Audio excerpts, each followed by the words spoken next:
నమస్కారం, ఘంటారావానికి స్వాగతం. ముందుగా ప్రధానాంశాలు. భారీ వర్షాలతో రాష్ట్రంలో పలు చోట్ల పొంగిన వాగులు వంకలు, మునిగిన ఇళ్లు, పంట పొలాలు. విజయవాడలో 2 మృతి.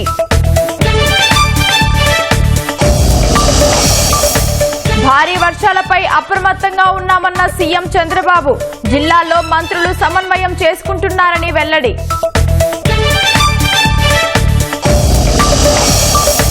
ఏపీలో ఓట్ల చోరీపై రాహుల్ మాట్లాడటం లేదన్న జగన్. మీలా మోదీ, అమిత్ షా వద్ద లొంగిపోలేదని తిప్పికొట్టిన కాంగ్రెస్. దొంగ ఓట్ల చోరీకి మూలం వైసీపీనేనన్న పయ్యావుల. పులివెందులలో ఓటమికి కారణాలు వెతుక్కుంటున్నారని ఎద్దేవా. జిల్లాల పునర్వ్యవస్థీకరణ సమస్యల పరిష్కారం దిశగా అడుగులు. ఈ నెల 28 నుంచి క్షేత్రస్థాయిలో మంత్రుల పర్యటన. టారిఫ్ల వేళ అమెరికా పర్యటనకు భారత ప్రధాని మోదీ. ట్రంప్తో భేటీకి అవకాశం ఉందన్న అధికార వర్గాలు.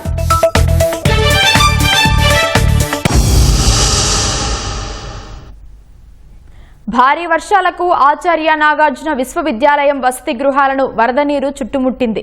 వెంటనే అప్రమత్తమైన అధికారులు విద్యార్థులను సమీపంలోని మరో వసతి గృహానికి తరలించారు. విద్యార్థులు బయటకు వచ్చే అవకాశం లేక నిచ్చెనల ద్వారా రాకపోకలు సాగిస్తున్నారు. పుస్తకాలు, వస్తువులు, దుస్తులు పూర్తిగా తడిసిపోయాయని విద్యార్థులు ఆవేదన వ్యక్తం చేస్తున్నారు.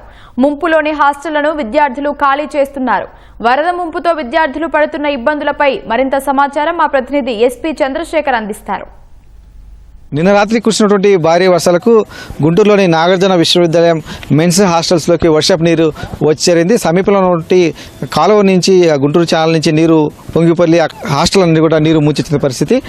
ఉన్నటువంటి గౌతమి కావచ్చు, లేకపోతే అశోక, ఈ హాస్టళ్ళకైతే వెళ్లేందుకు కూడా మార్గం పూర్తిగా మూసిపోయిన పరిస్థితి. ఆ విద్యార్థులు వెళ్ళేటువంటి మార్గం అంతా కూడా నీరు నిలిచిపోవడంతో వారిని పక్కన ఉన్నటువంటి ఒక మార్గం నుంచి అంటే నిచ్చెనలు వేసి ఆ నిచ్చెనల ద్వారా హాస్టల్లోకి వెళ్లే విధంగా కూడా అధికారులు ఏర్పాటు చేశారు. రాత్రి కూడా కొంత విద్యార్థులందరూ కూడా ఇబ్బంది పడ్డారు. ఇవాళ ఉదయం నుంచి కూడా రాకపోకలకంతా కూడా ఇబ్బందులు పడుతున్నటువంటి పరిస్థితి మనకు కనిపిస్తుంది. కొంతమంది విద్యార్థులు కూడా ఉన్నారు, వారితో కూడా మాట్లాడతాం. బాబు, ఎట్లా రాత్రి వర్షాలు పడింది కదా, ఎలా ఇబ్బంది పడ్డారు ఉదయం నుంచి, ఏంటి పరిస్థితి? ఫుల్గా రూమ్స్లో కూడా ఫుల్గా వాటర్ వచ్చేసి లగేజ్ అన్నీ ఫుల్గా తడిసిపోయి చాలా ఇబ్బంది పడ్డాం సార్. ఏం చేశారు మరి? సార్లు వాళ్ళందరూ వచ్చేప్పటికప్పుడు కొంచెం అలర్ట్ అవ్వడం వల్ల కొంచెం సేఫ్ అయ్యాం సార్. ఎట్లా మీ పుస్తకాలకు సంబంధించిన ఇబ్బంది అయిందా ఏంటి అసలు? ఆ బెడ్లు ఇంకా ఆ బుక్స్ సార్, ఆ బుక్స్ అన్నీ నానిపోయినాయి సార్. మావి మొత్తం గ్రౌండ్ ఫ్లోర్ మొత్తం వాటర్ వస్తుంది సార్. అది మా బకెట్లు, బట్టలు అన్నీ బయటకు వస్తాయి. షూ అండ్ ఆల్సో ఇంకా తీసుకోవడానికి ఇంకేం లేదు సార్. అక్కడ ఉల్లిపోయి అన్నీ ఆ బుక్స్ అన్నీ పోయాయి. ఆ బట్టలు కొన్ని బాగున్నాయి, కొన్ని అక్కడే ఉంచుతాం. ప్రెజెంట్ మాకైతే ఆ హాస్టల్ ఇచ్చారు సార్. అంటే వర్షం వచ్చిన ప్రతిసారి కూడా ఇలాంటి పరిస్థితి ఉంటుందా ఏంటి మీకు అసలు? అంటే ఇలా చాలా తక్కువ సార్లు అవుతుంది ఇంత వాన ఇక్కడ.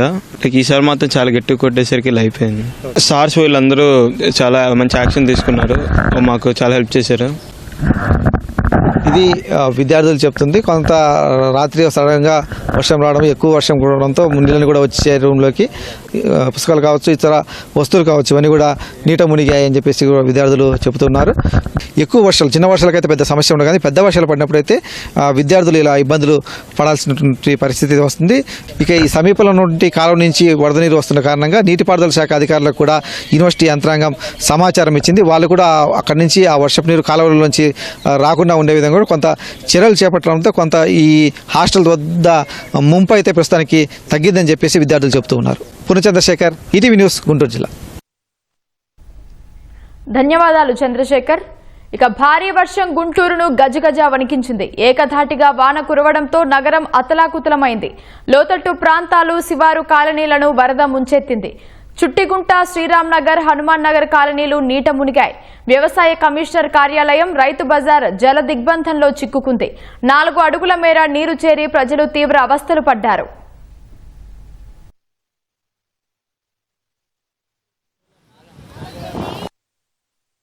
మొత్తం అన్ని నీళ్ళలోకి వచ్చినాయి. అన్నం వండుకున్నట్టు కానీ మామూలు ఇంతవరకు పొయ్యి వెలిగించినట్టు కానీ ఏం లేదు. ఈ వర్షం వచ్చినప్పుడల్లా ఈ డ్రైన్ అనేది పొంగి పొరలటం వల్ల ఈ కాలనీలోకి వస్తున్నాయి నీళ్లు. ఇవి ఈ ఇబ్బంది లేకుండా చేయాలని అంతకుముందు ఆల్రెడీ సిటీ ప్లానర్ కానీ మొత్తం మేడం గారు కానీ వచ్చి ఇదే గ్రౌండ్ వాటర్లో తిరిగి చూశారు. దాని ఈ ఏరియా వచ్చి తిరిగి చూశారు.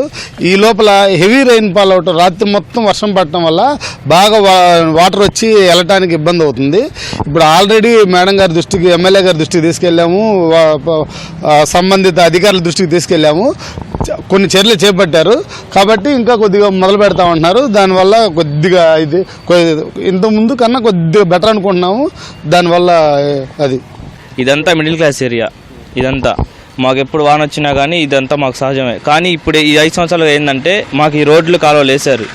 మాకు ఎప్పుడైనా ఈ రోడ్లు వేశారో మాకు ఇంకా వాటర్ ఇంకా ఎక్కువ అయిపోతున్నాయి. మరి ఇంట్లోకి వస్తున్నాయి. ఇంట్లో అమ్మమ్మ వాళ్ళు ఉంటారు, వాళ్ళకి చాలా ఇబ్బంది అయిపోతున్నాయి. ఇంట్లోకి వచ్చేస్తున్నాయి, నడుము వరకు వస్తున్నాయి. వంట ఎలా వండుకుంటారు? ఇప్పుడు వర్షం రాత్రి 4 గంటలుగా పడతానే ఉంది. ఇప్పుడు ఇంట్లో వాళ్ళ పరిస్థితి ఎలా? మాకు ఈ సమస్యను ఎవరు ప్రవర్తిస్తారు? ఈ ప్రభుత్వానికి నేను అడుగుతుంది ఏంటంటే మాకు ఈ సమస్యని ఎట్లా మాకు సాల్వ్ చేయండి. మాకు ఈ రిస్క్ లేకుండా చేయండి. మేము 5 సంవత్సరాల నుంచి పడతానే ఉన్నాం. ఇది ఎవరు వచ్చినా వస్తున్నారు, చూస్తున్నారు, వెళ్ళిపోతున్నారు, కానీ ఎవరు సాల్వ్ చేయట్లా ఇది. కృష్ణా జిల్లాలో రాత్రి కురిసిన భారీ వర్షానికి లోతట్టు ప్రాంతాలు, పంట పొలాలు, చెరువులను తలపిస్తున్నాయి. వెంకటాపురం, పెద్దకల్లేపల్లి, కొక్కిలిగడ్డ, పెదప్రోలు, మోపిదేవి గ్రామాల్లో పల్లపు ప్రాంతాల్లో వేల ఎకరాల్లో వరి పొలాలు నీట మునిగాయి.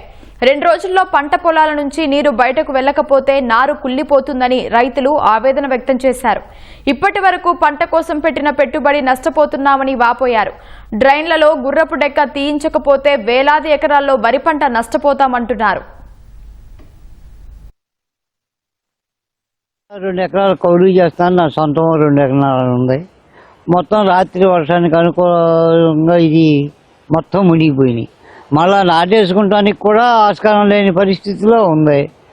కాబట్టి అది ఈ డ్రైన్లు ఇవన్నీ పూడిపోయి రోడ్డు ఆక్రమణలు ఉండి అవి చేసి మొత్తం డ్రైన్ పూడిపోవటం వల్ల కానీ ఈ రోడ్డు ఆక్రమణలు కానీ ఈ చేలన్నీ చాలా మీద వచ్చి పడిపోయి చేలన్నీ మునిగిపోయినాయి. ఇవాళ కనీసం మళ్ళా ఖర్చు పెట్టి ఏదో అప్పు చేసో పప్పు చేసో మళ్ళా వేద్దామన్నా నారు లేదు. నేను 3 ఎకరాలు వేస్తున్నానండి. ఇప్పుడు ఒక కోట వేసాను, మునిగిపోని. ఎకరానికి కట్ట డిఏపి, అరకట్ట యూరియా.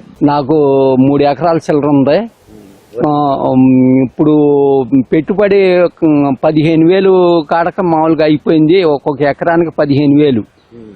అంటే ఎట్లాగూ అని అంటే నాటేస్తానికి ఒక 5,000 రూపాయలు, విత్తనాల ఖర్చు 1,500, దాన్ని పెంచడానికి మళ్ళీ కొంత ఖర్చు. మునిగిపోయింది. వాళ్ళ పరిస్థితి అంత అధ్వానంగా ఉందన్నమాట. వర్షం నిమిత్తంగా పొలం అంతా మునిగిపోయింది. ఇప్పటికి ఎకరానికి వచ్చి 12,000 దాకా పెట్టుబడి అయిందండి ఏదన్నా కానీ.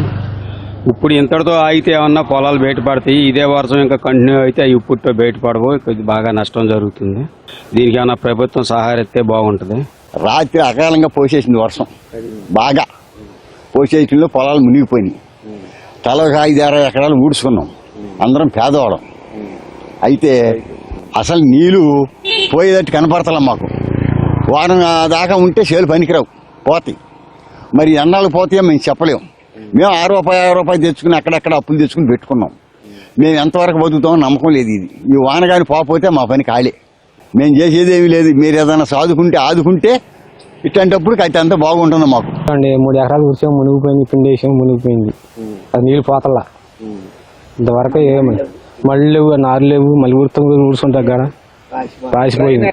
అసలు మునిగిపోయినాయి. అసలు వర్షం పడింది, నారు లేదండి. అది మరి మునిగిపోయింది రాత్రి వర్షాన బాగా. ఇంతవరకు మరి నీళ్ళు వెళ్తలా, దాని మీదగా వెళ్ళిపోతున్నాయి. డ్రైన్లు లేవు. డ్రైన్లు దాని నుంచి లాగుతులా, పైనుంచి లాగుతున్నాయి. అది లాగుతులా, కాలువ లాగుతులా. మరి అది చాలా మేంచి వెళ్ళిపోతున్నాయి. మునిగిపోయాయండి. మొన్న దాకా నీళ్ళు లేవు. ఇప్పుడే సరిత వచ్చింది, మునిగిపోయి.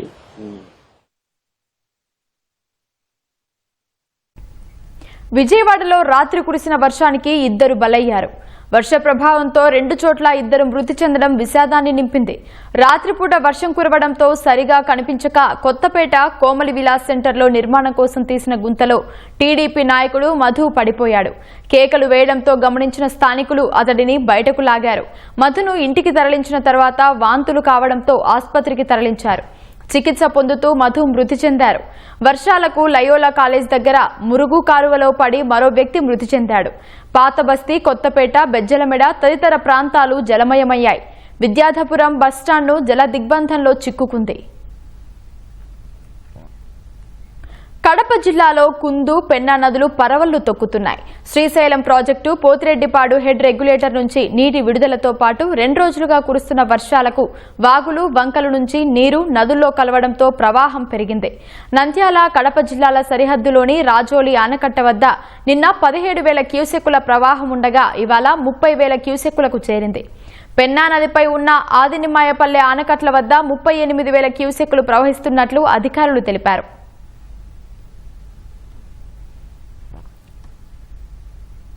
పులివెందుల జెడ్పీటీసీ ఎన్నికల్లో ఈసారి అరాచకాలు జరగలేదనే అసహనంతో జగన్ రగిలిపోతున్నారని సీఎం చంద్రబాబు అన్నారు. జెడ్పీటీసీ ఉప ఎన్నికపై మీడియా ప్రశ్నలకు చంద్రబాబు జవాబు ఇచ్చారు. జగన్ వైఖరి ఎలాంటిదో ప్రజలకు తెలుసన్నారు. వైఎస్ హయాం నుంచి పులివెందులలో ప్రజాస్వామ్యబద్ధంగా ఎన్నిక జరగలేదని చంద్రబాబు అన్నారు. పులివెందుల ప్రజలు ఇప్పుడిప్పుడే అరాచకం నుంచి బయటపడుతున్నారన్నారు. నామినేషన్ వేసేందుకే భయపడే పరిస్థితి నుంచి 11 మంది పోటీ చేశారని తెలిపారు. శాంతి భద్రతలు పటిష్టంగా ఉన్నందునే ప్రజలు ధైర్యంగా ఓటేశారని వెల్లడించారు. పార్టీ కేంద్ర కార్యాలయం ఎన్టీఆర్ భవన్లో సీఎం చంద్రబాబు ప్రజల నుంచి వినతులు స్వీకరించారు. సీఎంఆర్ఎఫ్ ద్వారా పలువురికి ఆర్థిక సాయం చేశారు. రాష్ట్రంలో విస్తారంగా భారీ వర్షాలపై అప్రమత్తంగా ఉన్నామని చంద్రబాబు తెలిపారు. భారీ వర్షాల కారణంగా పలువురు మరణించడం బాధాకరమన్నారు. నష్ట నివారణకు ఎక్కడికక్కడ ముందు జాగ్రత్త చర్యలు తీసుకోవాలని ముఖ్యమంత్రి సూచించారు. జిల్లాల్లో సంబంధిత మంత్రులు సమన్వయం చేసుకుంటున్నారని వెల్లడించారు. రాష్ట్ర వ్యాప్తంగా కురుస్తున్న భారీ వర్షాలపై విపత్తు నిర్వహణ శాఖ కార్యాలయంలో మంత్రి అనిత ఉన్నత స్థాయి సమీక్ష నిర్వహించారు. జిల్లా కలెక్టర్లతో వీడియో కాన్ఫరెన్స్ నిర్వహించారు. ప్రాణ, ఆస్తి నష్ట నివారణకు తీసుకోవాల్సిన ముందు జాగ్రత్తలపై మంత్రి దిశానిర్దేశం చేశారు. ఎక్కువ నష్టం జరిగే ప్రాంతాలను గుర్తించి ప్రజలను అప్రమత్తం చేయాలని సూచించారు. ప్రమాద హాట్స్పాట్ల వద్ద హెచ్చరిక బోర్డులు ఏర్పాటు చేయాలని కలెక్టర్లకు ఆదేశాలు జారీ చేశారు. అన్ని శాఖల అధికారులు సమన్వయం చేసుకుంటూ తాజా పరిస్థితిని ఎప్పటికప్పుడు తనకు నివేదించాలని అనిత స్పష్టం చేశారు. మనకి అందరికీ కూడా ఒక వరస్ట్ అండ్ బెస్ట్ ఎక్స్పీరియన్స్ అనుకోవాలి బుడమేరు అనేది. బట్ మనం లాస్ట్ చేసేటప్పుడు కూడా బుడమేరులోని మనం వర్క్ చేసినప్పుడు కూడా మ్యాక్సిమం అందరు కలెక్టర్స్ కి, అందరు ఎస్పీస్ కి, డిపార్ట్మెంట్స్ అన్నిటికీ కూడా ఒక కాంప్రహెన్సివ్ గా ఒక ఎస్ఓపి క్రియేట్ చేసుకోవాలని చాలా రోజులు బట్టి చెప్తున్నాం. కాకపోతే ఏమవుతుందంటే ప్రతిసారి మాన్సూన్ రావడం, మనందరం కూడా ప్రిపేర్నెస్ కూర్చోవడం, మళ్ళీ మాన్సూన్ ఒక 2-3 months లో వెళ్ళిపోగానే మళ్ళీ దానికి సంబంధించిన ఆ డ్యామేజెస్ క్లియర్ చేసుకోవడం. అగ్రికల్చర్ డిపార్ట్మెంట్ వాళ్ళు ఎన్యూమరేషన్ చేసి మళ్ళీ మనకి ఇస్తారు, మిగతా డిపార్ట్మెంట్స్ ఎన్యూమరేషన్ చేసి మనకి ఇస్తారు, మళ్ళీ డబ్బులు పంపించుకోవడం, ఇవన్నీ కూడా ఒక ప్రాసెస్ కింద అయిపోయింది. కానీ లాస్ట్ సీఎం గారి ఇన్స్ట్రక్షన్ మేరకు డిపార్ట్మెంట్స్ అన్ని కూడా అలర్ట్గా ఉండాలి, ప్రిపేర్నెస్ మీటింగ్స్ పెట్టుకోవాలి బిఫోర్. ఇవన్నీ కూడా లాస్ట్ టైం గురించి కూడా అనుకున్నాం. పులివెందులలో పునాదులు కదులుతున్నాయని భయం జగన్కు పట్టుకుందని మంత్రి పయ్యావుల కేశవ్ అన్నారు. 40 ఏళ్ల తర్వాత తొలిసారి పులివెందులలో స్వేచ్ఛాయుతంగా పోలింగ్ జరిగిందని, ప్రజలు పండుగ చేసుకుంటున్నారని మంత్రి చెప్పారు. పులివెందులలో ఓటమికి ముందే సాకులు జగన్ వెతుక్కున్నారని ఎద్దేవా చేశారు. పులివెందుల్లో మొదటిసారి ప్రజాస్వామ్యయుతంగా ఎన్నికలు జరుగుతూ ఉంటే తాడేపల్లి ప్యాలెస్ లో ప్రకంపనలు వస్తూ ఉన్నాయి. ప్రజాస్వామ్యాన్ని ప్రజలు పండగ చేసుకుంటా ఉంటే ఇక్కడ నిద్రలేని రాత్రులు గడుపుతున్నారు జగన్మోహన్ రెడ్డి గారు. సడన్ గా ఆయనకి ప్రజాస్వామ్యం అనేది గుర్తుకొస్తా ఉంది. ఓట్ల గురించి, స్వేచ్ఛగా వేసుకునేటువంటి పరిస్థితి గురించి, ఇవన్నింటినీ చూస్తే జగన్మోహన్ రెడ్డి గారు పీక్ ఆఫ్ ఫ్రస్ట్రేషన్ లో ఉన్నారనేది అర్థమవుతుంది. పోలింగ్ బూతుల్లో ఏజెంట్లే లేరు అని అంటే ఎంత కాన్ఫ్లిక్టింగ్ గా మాట్లాడతారంటే 11 మందికి ఒక్కొక్కరికి 2 ఇచ్చారు ఏజెంట్లు. 1-2 మీ దగ్గర మీ వాళ్ళు ఎవరైనా ఉండకూడదు, ఈ అవమానం చూడలేమని ఏమన్నా వెళ్ళిపోయారా మాకైతే తెలీదు. మీకు ఒక లైవ్ ఇన్సిడెంట్ మీరే చూపించుకున్నారు కదా. పోలింగ్ బూత్లో తెలుగుదేశం మన వైసీపీ ఏజెంట్ మీద దాడి జరుగుతోంది అని. మరి లేని ఏజెంట్ని ఎట్లా కొట్టారు తెలుగుదేశం వాళ్ళు? అతను రిగ్గింగ్ చేయబోతే యథావిధిగా పాత సంస్కృతాయం ప్రకారము అడ్డుకున్నారు అక్కడ ఉన్నటువంటి ప్రజలు. దాన్ని కూడా కన్వర్ట్ చేసి కొడుతున్నారు అన్నారు. ఇవాళేమో ఏజెంట్లే లేరు అంటున్నారు. 30 ఏళ్ల తర్వాత మొట్టమొదటిసారి డెమోక్రటిక్గా ఎలక్షన్ జరుగుతూ ఉంటే రిజల్ట్ ఏంది అనేటువంటిది మీ కళ్ళ ముందు కనపడతా ఉంటే ఓటమికి సాకులు ఎత్తుక్కున్నట్టుంది జగన్మోహన్ రెడ్డి గారు. నిన్న ఏదో ఒక ఇన్సిడెంట్ చూసాం. ఒక ఆఫీసర్ చెప్పాడు ఇక్కడ యూనిఫామ్లో ఉన్నానని. అతను గర్వంగా చెప్పుకుంటున్నాడు నేను యూనిఫామ్లో ఉన్నాను. That is the pride this government has given to the police department. మీరు ఆ యూనిఫామ్ విలువను తీసేశారు, వాళ్ళకున్న గౌరవాన్ని తీసేశారు, వాళ్ళకున్నటువంటి ఆత్మవిశ్వాసాన్ని దెబ్బతీశారు. ఇవాళ యూనిఫామ్ వేసుకున్నాను నేను అన్నటువంటిది ఈ విషయాన్ని గర్వంగా చెప్పుకోగలిగినటువంటి స్థితిలో ఇవాళ పోలీస్ డిపార్ట్మెంట్ ఉంది. మీరు ఇన్ని సంవత్సరాలుగా అక్కడ భయం అనేటువంటి దాన్ని ఏదైతే నిర్మించారో ఆ భయంని ఇవాళ పోలీసు వ్యవస్థ కావచ్చు, స్వేచ్ఛాయుత ఎన్నికల సంఘం కావచ్చు, ఆ భయాన్ని పారదోలి స్వేచ్ఛాయుతంగా ఎన్నికలు జరిపేటువంటిది వచ్చినప్పుడు భయం మీకు మొదలైంది. ఇప్పుడు ఓట్ల చోరీ వ్యవహారంలో కాంగ్రెస్ ఎంపీ రాహుల్ గాంధీపై వైసీపీ అధ్యక్షుడు జగన్ తీవ్ర విమర్శలు చేశారు. ఏపీలోనూ ఓట్ల చోరీ జరిగిందని, ఈ అంశాన్ని రాహుల్ గాంధీ ఎందుకు ప్రస్తావించడం లేదని ప్రశ్నించారు. తెలంగాణ సీఎం రేవంత్ రెడ్డి ద్వారా చంద్రబాబు కాంగ్రెస్ అధిష్టానంతో టచ్లో ఉన్నారని, అందుకే ఏపీ గురించి మాట్లాడటం లేదని ఆరోపించారు. చంద్రబాబుతో రాహుల్ గాంధీ హాట్లైన్లో టచ్లో ఉన్నారని, అందుకే ఏపీ కాంగ్రెస్ వ్యవహారాల ఇన్ఛార్జ్ మాణికం ఠాకూర్ చంద్రబాబును ప్రశ్నించడం లేదని ఆరోపించారు. ఈ రాహుల్ గాంధీ అనే వ్యక్తి ఏదైతే చెప్తా ఉన్నారో, ఎందుకు ఈ రాహుల్ గాంధీ అనే వ్యక్తి ఆంధ్ర గురించి ఎందుకు మాట్లాడడం లేదు చెప్పు. చంద్రబాబు నాయుడుతో హాట్లైన్లో టచ్లో ఉన్నాడు కాబట్టి మాట్లాడడం. ఎందుకు Andhra in-charge national spokesperson మనిషిడు మాణిక్యం ఠాకూరా అడేపొద్దన్న చంద్రబాబు నాయుడు గురించి మాట్లాడినాడా? ఏపొద్దన్న ప్రజాస్వామ్యాన్నిలో ఇంత కూనీ చేస్తా అంటే ఏమైనా క్వశ్చన్ చేసినాడా? చంద్రబాబు నాయుడు ఇన్ని స్కాములు చేస్తున్నాడు, కంటి ముందర కనపడుతుంది. ఏ రోజైనా మాట్లాడినాడా? మన గురించి నా గురించి మాట్లాడతాడు. ఎందుకు చంద్రబాబు నాయుడు గురించి ఎందుకు మాట్లాడు? కారణం హాట్లైన్ చంద్రబాబు రేవంత్ కాంగ్రెస్ హైకమాండ్, అంతే కదా. ఎందుకంటే చంద్రబాబు నాయుడు గురించి ఎందుకు మాట్లాడు చెప్పు. ఆ రాహుల్ గాంధీ ఆంధ్ర గురించి ఎందుకు మాట్లాడు చెప్పు. ఆంధ్రలో అంతకన్నా పెద్ద జరిగింది కదా, ఇవి మాట్లాడుతున్నారు స్కాములు, ఎలక్షన్ ఓటింగ్ గీటింగ్, ఓటు చోరీ, ఇంకోటి అంటున్నారు కదా. మన ఆంధ్రాలో జరిగింది కదా, మన ఎందుకు మాట్లాడు? 12.5% మాట్లాడు. ఎందుకంటే హాట్లైన్ చంద్రబాబు నాయుడు, రాహుల్ గాంధీ, రేవంత్ రెడ్డి, వీళ్ళు పార్టీలు, వీళ్ళకు ఎజెండా. రాహుల్ గాంధీపై మాజీ సీఎం జగన్ చేసిన వ్యాఖ్యలను ఏపీసీసీ ఇన్ఛార్జ్ మాణికం ఠాకూర్ ఖండించారు. రాహుల్ గాంధీని విమర్శించే అర్హత జగన్ కు లేదన్నారు.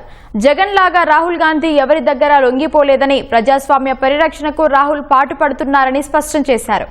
జగన్ తన స్వార్థం కోసం ప్రధాని మోదీ, కేంద్ర మంత్రి అమిత్ షా వద్ద లొంగిపోయారని ఆరోపించారు. ఓట్ల చోరీపై రాహుల్ పెద్ద యుద్ధం చేస్తున్నారని వెల్లడించారు. ఓట్ల చోరీపై జగన్ కు చిత్తశుద్ది ఉంటే కాంగ్రెస్ చేసే ర్యాలీకి మద్దతివ్వాలన్నారు. జగన్ ఊహల్లో జీవించడం మాని నిజ నిజాలు తెలుసుకోవాలని హితవు పలికారు. దొంగ ఓట్లకు కర్త, కర్మ, క్రియ వైసీపీయే అని ఆర్థిక శాఖ మంత్రి పయ్యావుల కేశవ్ స్పష్టం చేశారు. ఉరవకొండ, తిరుపతి, పర్చూరులో జరిగిన ఘటనలే ఇందుకు నిదర్శనమన్నారు. గత వైసీపీ పాలనలో ఓటరు లిస్టులో అరాచకాలకు ఈసీ అధికారులు సస్పెండ్ అయ్యారని గుర్తు చేశారు. దొంగ ఓట్లు, ఓట్ల తొలగింపుపై రాహుల్ కు జగనే సలహా ఇచ్చారేమోనని పయ్యావుల అనుమానం వ్యక్తం చేశారు.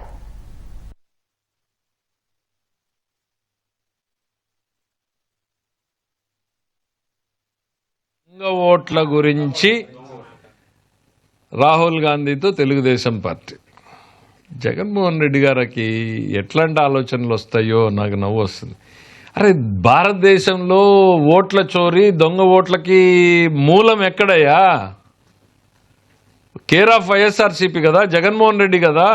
5 ఏళ్లలో నువ్వు చేసినటువంటి అరాచకాలకు చివరికి ఏం జరిగింది? మా ఉరవకొండలోనే మొదలైంది కదా. 10,000 ఓట్లను తొలగించాలని మీరు పిటిషన్ పెట్టలేదా? తొలగించింది సిద్ధం కాదా? దాని మీద సెంట్రల్ గవర్నమెంట్ కేంద్ర ఎన్నికల సంఘం నుంచి ఓ కార్యదర్శి వచ్చి బిఎల్ఓలకు సస్పెండ్ చేసి తర్వాత 2 జెడ్పీసీఈఓలు సస్పెండ్ చేసింది మర్చిపోయారా? విశాఖపట్నం మర్చిపోయారా? మా పర్చూరు మర్చిపోయారా? తిరుపతి మర్చిపోయారా? దొంగ ఓట్లు. దొంగ ఓట్లకి, ఓట్ల చోరీకి, ఓట్ల తొలగింపుకి పునాదులు మీరే. ఇంక రాహుల్ గాంధీ ఏం మాట్లాడతాడు పాపం ఆయన? లేని సబ్జెక్టు, ఆ సబ్జెక్టుకి కర్త కర్మ క్రియ మీరే. ఈ సంవత్సరంలో ఒక ఓటు పెరిగిందో ఒక ఓటు తగ్గిందో మేమైతే చూసుకునే పరిస్థితిలో లేం. ఎందుకంటే మేము ప్రజల్ని నమ్ముకున్నాం, ఈ దొంగ ఓట్ల కార్యక్రమాల్ని నమ్ముకోలేదు. మేము ప్రజల్ని నమ్ముకున్నాం, మీరేమో దొంగ ఓట్ల కార్యక్రమాన్ని నమ్ముకున్నారు. ఎన్నికల సంఘంలో చావు దెబ్బతిన్నారు. గతంలో 2 ఆఫీసర్లను సస్పెండ్ చేసింది. ఈ రోజు వరకు కూడా వాళ్ళకి పోస్టింగ్లు లేవు. దొంగ ఓట్లకి ఈ దేశంలో మూలం ఎవరు అని అంటే మీరు బహుశా మీరే హాట్ లైన్లో రాహుల్ గాంధీకి నేర్పించినట్టున్నారు. నేను ఇక్కడ చేశాను, కాకపోతే కొంచెం తెలుగుదేశం పార్టీ యాక్టివ్గా ఉండడంతో ఫెయిల్ అయింది, అక్కడ కూడా జరుగుతున్నాయి చూసుకోవాలి చేస్తుంటారు అనేటువంటిది ఏదో నేర్పించినట్టున్నావు తప్ప మాకెవ్వరితోనూ ఉండాల్సిన పని లేదు. ఈరోజు కేంద్ర ప్రభుత్వంలో ఎన్డీఏ కూటమిలో బలమైన భాగస్వామిగా ఉన్నాం, నమ్మకమైన భాగస్వామిగా ఉన్నాం.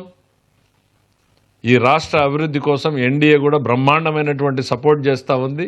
కాంగ్రెస్ వ్యతిరేక పునాదుల మీద వచ్చినటువంటి పార్టీ మాది.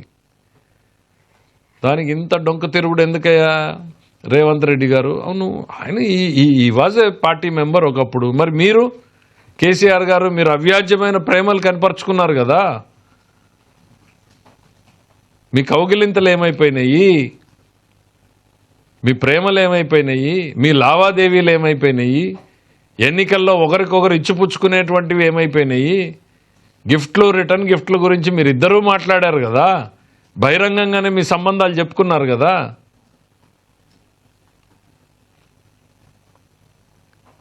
ఇవాళ మాకు ఎటువంటి అవసరం లేదు. చంద్రబాబు నాయుడు గారు is a very tall leader. పేరు నీలాగా ఈ చిల్లర ఓట్ల గురించో వాటి గురించో ఆలోచన చేయాల్సినటువంటివి, ఈ చీకటి వ్యవహారాలు చేయాల్సినటువంటి అవసరాలు చంద్రబాబు నాయుడు గారికి లేవు.